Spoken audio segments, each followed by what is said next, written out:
नमस्कार दोस्तों, आप सभी का हमारे मंच पर स्वागत है। दोस्तों, जैसा कि आप जानते हैं कि आज इलेक्शन कमीशन ऑफ इंडिया ने एक प्रेस कॉन्फ्रेंस की, जिसमें डिटेल के अंदर ये बताया गया कि किस किस तरह की चुनाव को लेकर तैयारियां की गई हैं, किस तरह से 2100 ऑब्जर्वर्स जो हैं वो लगाए गए हैं, किस तरह से जो विकलांग लोग होंगे उनके लिए व्हील चेयर का इंतजाम होगा, किस तरह से पोलिंग स्टेशन पर पीने के पानी का, टॉयलेट का, मेंस के लिए अलग, वुमेन्स के लिए अलग, किस तरह से 85 वर्ष से अधिक उम्र के लोगों का घर जाकर भी वोट लिया जाएगा।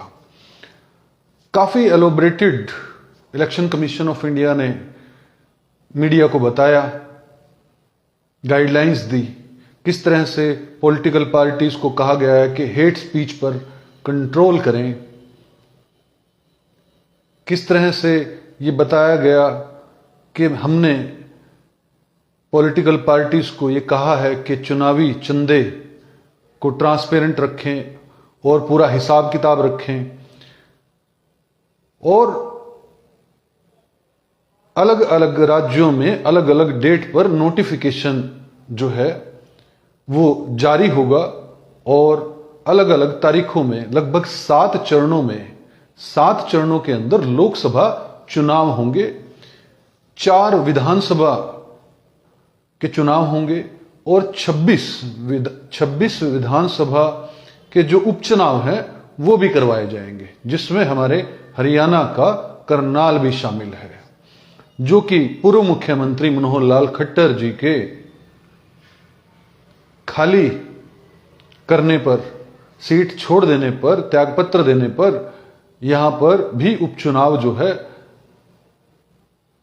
सरकार ने करवा लिया है। इलेक्शन कमीशन को रिक्वेस्ट की गई और इलेक्शन कमीशन ने इसको मंजूर किया। दोस्तों, ये बहुत बड़ी बात जो है वो मैं आपके सामने शेयर करने जा रहा हूं कि अलग अलग फेजेस के अंदर जो है 7 टोटल फेजेस में टोटल 543 लोकसभा सीटों के लिए, 4 विधानसभा के लिए और 26 जो है वो अलग अलग स्टेट में उपचुनाव के लिए भी, असेंबली के चुनाव भी इसी के साथ होंगे, और ये उस डेट को ही होंगे जिस डेट में लोकसभा का वोटिंग हो रही होगी, उसी डेट में उस वहां पर असेंबली और उपचुनाव के भी जो है वो वोटिंग होगी। और अगर हम प्रमुख बात करें तो हरियाणा की अगर हम बात करें, हरियाणा के अंदर मई में, जी हां जी दोस्तों, तो मैं बता रहा था कि हरियाणा के अंदर जो है वो 25 मई को चुनाव होने लोकसभा के लिए तय हुए हैं, जिसमें एक जो है करनाल विधानसभा का भी उपचुनाव इसी दिन होगा, और 4 जून को सभी जो लोकसभा 543, 4 स्टेट्स के अंदर विधानसभा के चुनाव और 26 उपचुनावों के भी रिजल्ट जो हैं वो 4 जून को हमारे बीच में आ जाएंगे। सबसे बड़ा पर्व जो है लोकतंत्र के पर्व के रूप में जो है देश इसे मनाता है, और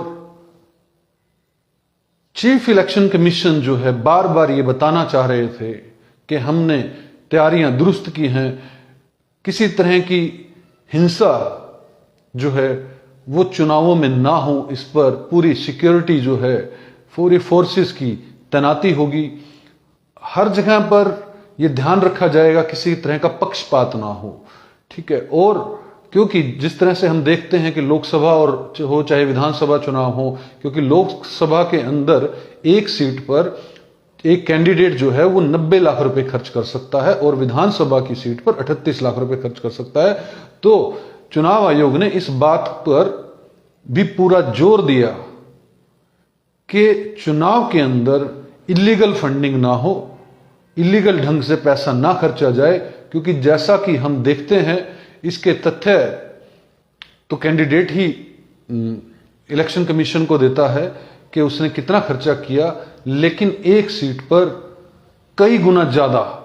जो भी लिमिट होती है, चाहे लोकसभा चुनाव की जैसे 90 लाख रुपए लिमिट है, तो लगभग करोड़ों रुपया जो है लोकसभा चुनाव के अंदर हर एक कैंडिडेट खर्च करता है। तो उस पर किस तरह से अंकुश लगाएगी, इसकी तैयारी जो है इलेक्शन कमीशन ने पूरी कर रखी है। लेकिन ये हर बार की ये बात होती है कि इलेक्शन कमीशन पूरी तरह से जो है वो इस पर अंकुश लगाएगा। देखने वाली बात जो होगी कि किस तरह से, क्या विद इन जो फंड की लिमिट है उसके अंदर जो है वो कैंडिडेट जो हैं वो क्या इलेक्शन के अंदर खर्चा करेंगे, जबकि पूरी एजेंसीज जो हैं वो लगी होती हैं, ध्यान रखा जा रहा होता है, ऑब्जर्वर के द्वारा ध्यान रखा जा रहा होता है कि अधिक जो है लिमिट से अधिक एक्सीड ना करे। लेकिन हम सब जानते हैं कि इस लिमिट से कई गुना ज्यादा जो है वो खर्चा किया जाता है। लेकिन फिर भी इलेक्शन कमीशन ने एक प्रॉपर तैयारी की है कि गुंडागर्दी ना हो, हिंसा ना हो किसी भी तरह की। और यहां तक भी इलेक्शन कमीशन ने ये बात बताई, ये बहुत महत्वपूर्ण बात है दोस्तों, कि अगर क्रिमिनल बैकग्राउंड के व्यक्ति को टिकट दी जाती है तो इस बार ऐसे प्रावधान किया गया है कि उसको डिक्लेरेशन देना होगा कि उस पार्टी को कि उनकी क्या मजबूरी थी कि उन्होंने एक क्रिमिनल बैकग्राउंड के व्यक्ति को टिकट दी। तो ये है तो बहुत अच्छी बात, और ऐसा कंप्लाइंस अगर इलेक्शन कमीशन ने जितनी बातें कही, लेकिन मुख्य बात जो है वो 7 चरणों में चुनाव होंगे। हरियाणा के अंदर 10 की 10 लोकसभा सीटों के लिए जो चुनाव होगा, जो मतदान होगा वो 25 मई को होगा और रिजल्ट 4 जून को आएंगे। तो ये बहुत बड़ा अपडेट था, बहुत डिटेल्ड ढंग से इलेक्शन कमीशन ने मुख्य मुख्य बातों पर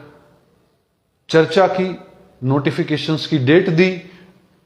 वोटिंग की डेट दी और फिर रिजल्ट की डेट भी एकदम एक तौर पर ही, क्योंकि 7 चरणों में अलग अलग ढंग से चुनाव होंगे। राजस्थान जैसे बड़ा स्टेट है, उत्तर प्रदेश बड़ा स्टेट है, बंगाल एक बड़ा स्टेट है, तो इस तरह से अलग अलग राज्यों के अंदर जो है वो उन्होंने 7 चरणों के अंदर मतदान करवाने की बात कही। पिछली बार भी 2019 में भी उन्होंने बताया कि 7 चरणों में ही मतदान हुए थे, अब की बार भी जो है मतदान जो है 7 चरणों में होगा। और काफी बूथ्स पर जो है वो सीसीटीवी कैमरेज जो हैं वो लगेंगे ताकि निष्पक्षता हो। लेकिन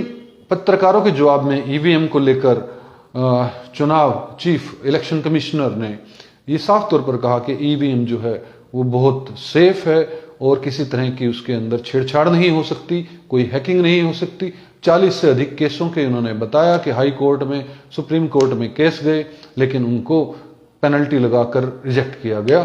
तो ईवीएम को लेकर भी ये बात हुई। इलेक्टोरल बॉन्ड जो चुनावी चंदा है उसको लेकर भी बात हुई कि हर एक पार्टी को जो है कितना उनके पास चंदा आया उसका जवाब देना पड़ेगा, कितना खर्चा किया जवाब देना पड़ेगा, और 2024 में कितना चुनावी चंदा जो है पॉलिटिकल पार्टीज के पास आया और उन्होंने कितना खर्च किया, ये भी सब जो है चुनाव आयोग को, पॉलिटिकल पार्टीज को बताना होगा। तो खुशी की बात यह है कि अब इंतजार जो है इलेक्शन कमीशन ने खत्म कर दिया और ये साफ तौर पर कितने चरणों में चुनाव होगा और हरियाणा में कब चुनाव होगा ये साफ तौर पर बता दिया। 25 मई की डेट, 4 जून को रिजल्ट आएगा। दोस्तों ये एक बड़ा अपडेट आपके बीच लेकर आया। यह वीडियो, यह इंफॉर्मेशन आपको पसंद आई हो तो इस वीडियो को शेयर जरूर कीजिएगा और हमारे मंच को सब्सक्राइब जरूर कीजिएगा। जय हिंद, जय भारत।